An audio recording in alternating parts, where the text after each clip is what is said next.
오늘 은혜로운 성가대 찬양 감사합니다. 제 목이 메네요. 그리고 오늘 교회를 또 방문해 주신 교우분들께도 환영한다는 말씀을 전해드리고요. 서로를 환영하는 마음으로 환영합니다 하고 인사 나누시면 좋겠습니다. 환영합니다. 환영합니다. 환영합니다. 오늘 본문 말씀이 좀 길었죠. 네. 오늘 본문 말씀은 세 본문, 이제 이번 주간에 우리가 나눌, 그리고 한 주 동안 또 함께 마음으로 고백할 그런 성경 본문입니다. 마태복음 28장은 마태복음의 마지막 장인데요. 부활하신 예수님의 마지막 장면을 전하고 있습니다. 제자들은 예수님의 부르심을 따라 갈릴리 산에 모이게 됩니다. 예수님께서 십자가에 매달리시고 부활하셨다라고 전해 듣기는 했지만 마음 한구석의 제자들은 의심과 혼란이 남아있는 상태였습니다. 그런 제자들에게 예수님께서 말씀하십니다. 그러므로 너희는 가서 모든 민족을 제자로 삼아라. 내가 세상 끝날까지 너희와 항상 함께 있으리라. 여기서 모든 민족이라는 말을 들었을 때 제자들은 책임감도 느꼈겠지만 또한 큰 부담감도 느꼈을 것입니다. 대부분의 제자들은 거의 평생을 갈릴리라는 작은 마을에서 보냈었던 사람들입니다.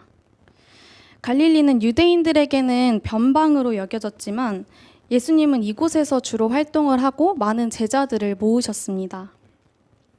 갈릴리는 이방인들과의 교류가 잦아서 유대인들로부터 차별을 받기도 했습니다만 예수님께서 이곳에서 새로운 공동체를 만들자 한 이유가 있으셨습니다. 그중 하나가 이방인들과 교류가 잦은 곳이기 때문입니다. 이웃 지역, 이웃 나라와의 접점이 있는 곳에서 연결되어서 나아가기를 원하셨습니다. 제자들이 전 세계를 향해 나아가라 라는 명령을 들었을 때 막막함을 느꼈을 테지만 그렇게 예수님께서는 그들에게 이렇게 약속하신 것입니다. 내가 항상 너희와 함께 있으리라. 이 약속이 있었기 때문에 제자들은 두려움 속에서도 길을 떠날 수 있었습니다. 하지만 이 모든 민족을 제자로 삼는 사명은 결코 한두 사람이 감당할 수는 없습니다. 출애굽기 18장의 이드로와 모세 이야기에서 관련된 이야기를 찾아볼 수 있습니다. 모세가 홍해를 건너고 아말렉과의 전투를 치른 직후에 미디안 제사장이자 모세의 장인어른인 이드로가 가족과 함께 모세를 찾아옵니다. 모세는 광야에서 아침부터 저녁까지 모든 재판과 상담을 혼자 맡고 있었습니다. 그것을 보고 장인어른인 이드로는 그렇게 일을 하는 거는 좋지 않아 보인다. 너도 그렇고 너와 함께하는 백성들도 지쳐버리고 말 것이다 라고 말하며 현재의 문제를 일러줍니다. 그리고 유능한 사람들을 뽑아서 그들과 일을 나누라고 합니다. 여기서 말하는 유능한 사람은 여호와를 두려워하는 사람들, 그리고 믿음직스러운 사람들, 부당한 이득을 싫어하는 사람들이라고 말합니다. 즉 이러한 조건을 갖춘 사람들이 모세를 대신해서 언제든지 재판할 수 있도록 하는 것을 제안하신 것입니다. 이렇게 하면 하나님이 명령하신 것에 모세가 집중할 수 있고 온 백성이 저마다 있던 곳으로 편안하게 돌아갈 것이다 라고 말합니다. 모세는 조언을 받아들여서 천부장, 백부장, 50부장, 10부장을 세웁니다. 그들은 모세를 대신해서 재판을 하되 어려운 일들은 모세에게 가져와서 함께 문제를 해결해 나갑니다. 이드로는 모세의 장인어른이지만 동시에 이방인이기도 합니다. 이스라엘을 구원하려고 하는 하나님이 세운 모세, 그리고 그 사람을 조력하는 것이 바로 이방인이었습니다. 하나님은 경계 밖의 사람을 통해서도 일하십니다. 하나님의 공동체를 세우는데 때로는 경계 밖에 있는 이의 지혜와 경험이 하나님의 일을 이루는 역할을 한다는 것을 우리는 성서를 통해 알 수 있습니다. 또한 중요한 것은 그러한 이방인의 지혜를 하나님과 가장 가까운 지도자라고 칭송받던 모세가 그것을 흘려듣지 않고 외부의 목소리를 들을 수 있는 사람이었다는 것입니다. 이드로는 단순히 모세의 피로를 줄이기 위해서 일을 나누라고 한 것만은 아닙니다. 어쩌면 혼자 하는 게 좀 더 쉽고 내가 좀 더 고생하는 게 마음이 더 편한 것처럼 느끼는 모세에게 이드로의 조언은 하나님의 백성이 건강하게 살아가는 구조를 만드는 일을 제안한 것입니다.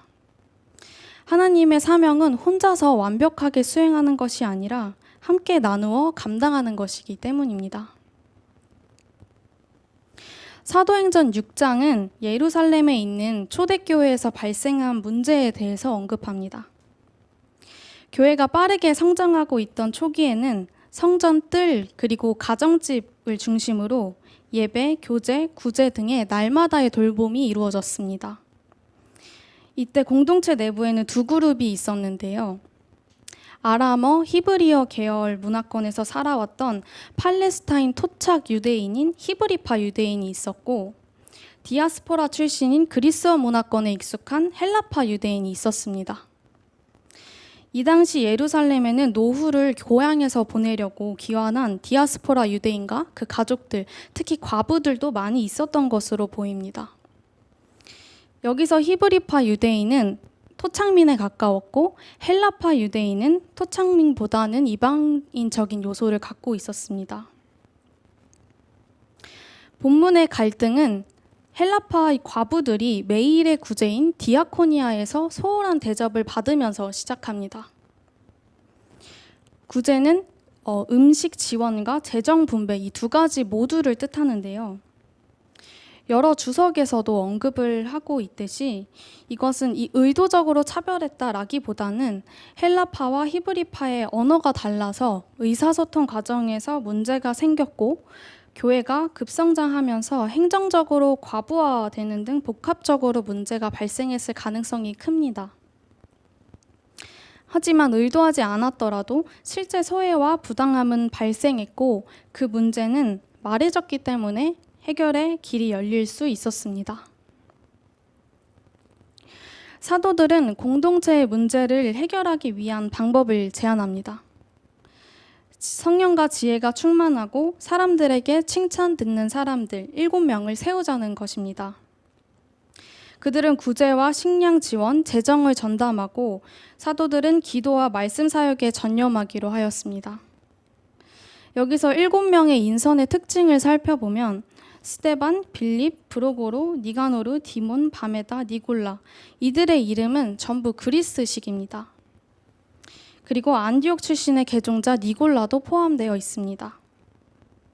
즉 과부들이 속해 있던 헬라파를 대표할 수 있는 인물들로만 대표를 구성했다는 것이며 과부, 이방인 등 소외된 집단이 구조적으로 목소리와 권한을 갖출 수 있도록 한 결정이었습니다. 여기서 이 문제를 해결할 수 있었던 것은 바로 문제를 드러냈고 말했기 때문이며 공동체는 대표를 세우고 구조를 고쳐서 실제 변화를 이루어냅니다. 침묵은 해결을 늦추지만 대신 고해주는 용기는 공동체를 살릴 수 있는 힘을 가졌다는 것입니다. 그 이후에 예루살렘 교회는 하나님의 말씀이 더 왕성해지고 예루살렘에서 제자의 수가 심히 많아졌으며 제사장의 큰 무리도 믿음에 복종했다라고 기록되어 있습니다.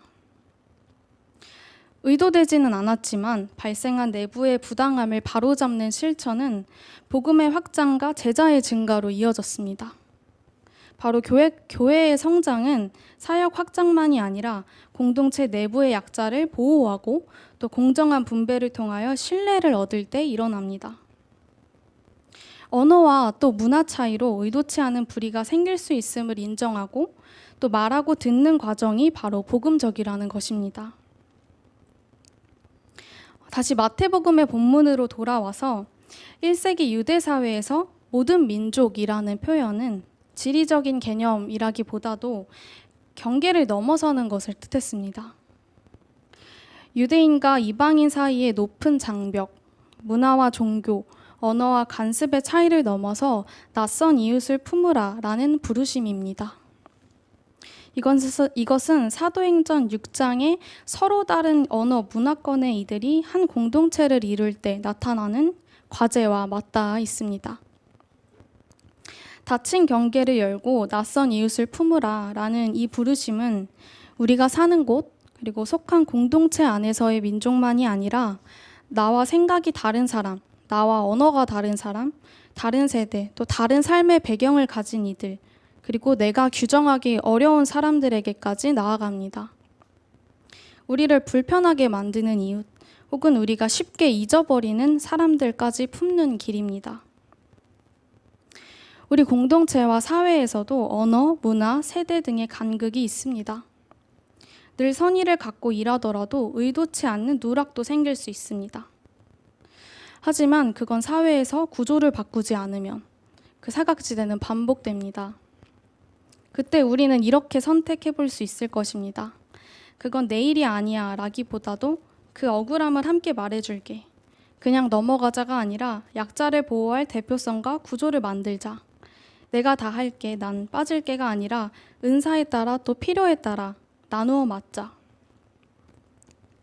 예루살렘 교회에서 약자들, 토박이들이라기보다는 이방인인 사람들은 헬라파의 이름들을 불러서 대표를 세웠습니다.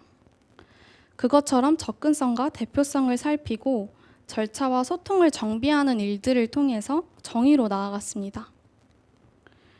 우리는 설득보다도 경청을, 동일화보다도 상호성을, 그것을 통해 함께 실천하는 공동체로 나아가야 합니다. 부활하신 예수님께서 제자들을 갈릴리의 한 산으로 부르셨습니다. 그들은 예수님을 보고 경배하지만 성경은 의심하는 이들도 있었다라고 솔직히 말합니다. 믿음과 의심이 한자리에 있었던 순간에 예수님은 큰 명령과 큰 약속 한 가지씩을 주십니다.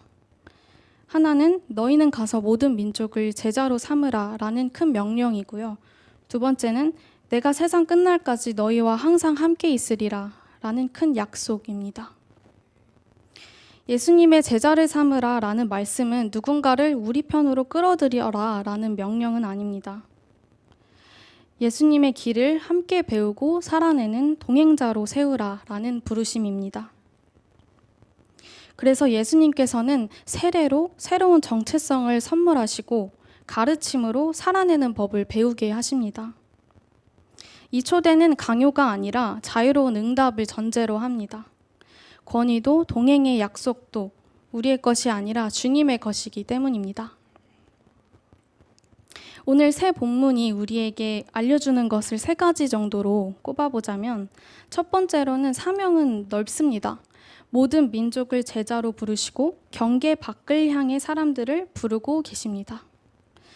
두 번째는 사명은 함께 합니다. 이드로의 조언을 들은 모세처럼 경계 밖의 지혜를 경청하고 받아들이는 힘이 있어야 합니다. 그리고 그 길은 하나님 나라를 사는 방식이며 역할을 나누어 함께 이루어 나가야 합니다. 세 번째로 사명은 정의롭습니다. 헬라파 과부의 소외처럼 의도치 않은 불의도 분명 생깁니다. 그때 침묵하지 않고 말하는 용기, 과부와 이방인, 약자들을 대표하는 지도자를 세워 해결하는 실천이 바로 복음을 신뢰할 수 있게 만듭니다.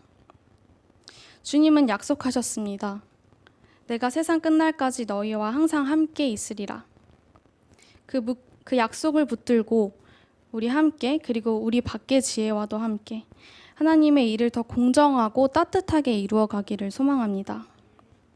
말씀이 왕성해지고 하나님 나라를 이루려는 제자들은 훨씬 더 많아질 것입니다. 주님이 함께 하시기 때문입니다. 잠시 침묵으로 기도하겠습니다.